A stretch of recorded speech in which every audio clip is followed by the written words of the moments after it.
The number one vitamin deficiency in high blood pressure, aka hypertension, is what we're going to talk about. This is not just for high blood pressure, it's for anything related to the arteries. Plaque in the arteries, calcium in the arteries.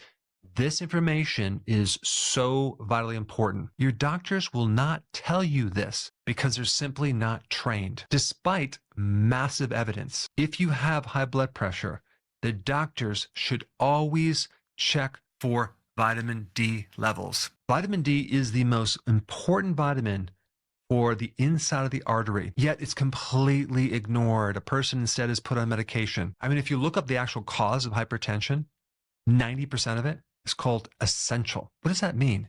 It means unknown cause. And I'm going to be bold and tell you that essential hypertension is a vitamin D deficiency. If we take a look at an artery, you have a very thin single cell layer of tissue called the endothelial layer. That is inside the artery, just constantly reacting with things that are in the artery itself. Whether there's too much sugar or junk food or whatever, that little layer is going to respond and do something. And if a person is deficient in vitamin D, they lose massive protection against that little layer of cells. And now the person is very susceptible to the start of many problems. You have to realize that vitamin D is one of the most potent natural substances in existence. There is one study that I found that evaluated over 1,000 different compounds to see which one most potently affected this endothelial layer.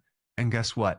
It was vitamin D. And you're about to learn why vitamin D is so important. Number one, it's a potent anti-inflammatory. Number two, it's a potent antioxidant. And number three, it directly increases something called nitric oxide. Nitric oxide is something that keeps the arteries in a state of vasodilation and relaxation. When you don't have enough nitric oxide, the artery starts getting tight and your blood pressure starts going up. So just think about nitric oxide as something that lowers blood pressure. When that little layer, the endothelial layer, becomes dysfunctional, you don't produce nitric oxide anymore. The whole thing is controlled by vitamin D. Vitamin D helps increase calcium absorption in the intestine by 20 times so it can support your bone health. The calcium has another very important purpose in the body of providing communication signaling between cells. This is why the body has all these different systems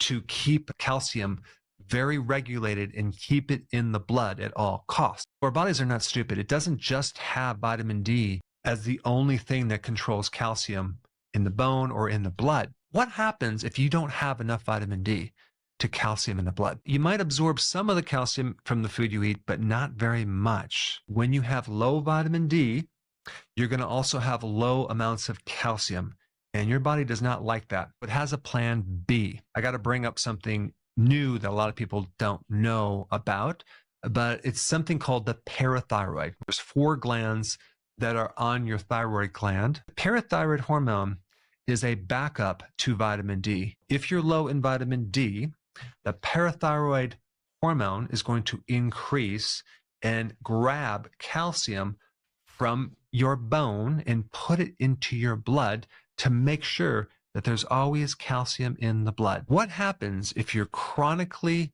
low in vitamin D, like the majority of the population? You're going to get a dysfunction of the parathyroid hormone. It's robbing a lot of calcium from that bone and creating osteoporosis, which is a lack of certain minerals in the bone. And now the bone is going to be very porous. It's going to have holes in it. But at the same time, you're going to have a lot of calcification in the arteries, in the soft tissue, all because the parathyroid hormone is working like crazy in excess. They call this a secondary hyperparathyroidism, excess secretion of the parathyroid hormone by the parathyroid gland in response to low calcium. Your joints are filling up with this calcium. Other causes can stem from a vitamin D deficiency. Low vitamin D causes low calcium and causes the parathyroid to go haywire. Why am I making such a big deal about this point? Because most doctors are afraid of vitamin D because they think if you give too much vitamin D to a person,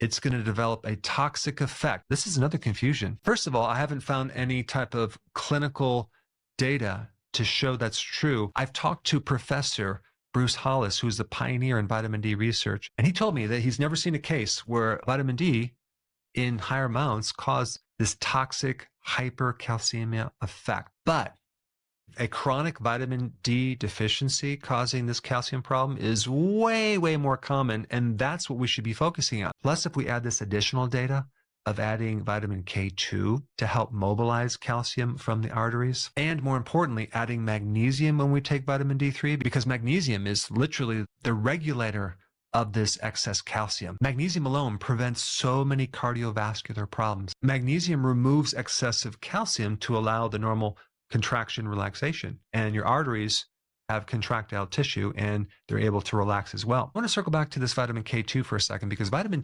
K2 actually helps remove calcium from the arteries as well, then removes the calcium and puts it deep into the teeth, into the bone. It makes the bones really, really solid. But you better take vitamin D with K2. Why? If someone is chronically low in vitamin D3, what's going to happen is the arteries are going to be more susceptible to inflammation, plaque, hardening of the arteries. And I'm not even talking about the arteries of the heart. I'm talking about peripheral arteries through the entire body. That's one of the biggest risks for amputation of the lower part of your extremities, your feet. Vitamin D can potently protect the arteries. They'll help the arteries become less inflamed. They will support the vascular cells for nitric oxide. Combined with vitamin K2 and magnesium, you can really keep that calcium from developing in the wrong place, the soft tissues. If I personally had high blood pressure, I would be taking 30,000 IUs of vitamin D3 every single day. The best source of vitamin D is the sun, but of course it's hard to get enough sun. In the summer, when you can get sun,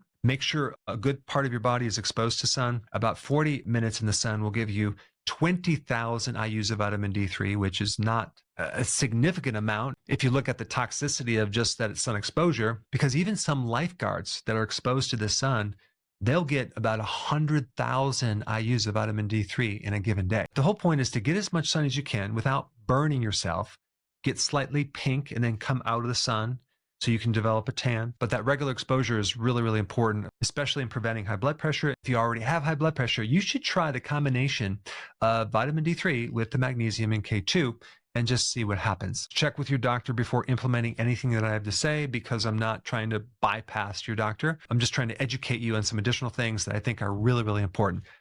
Thanks for watching.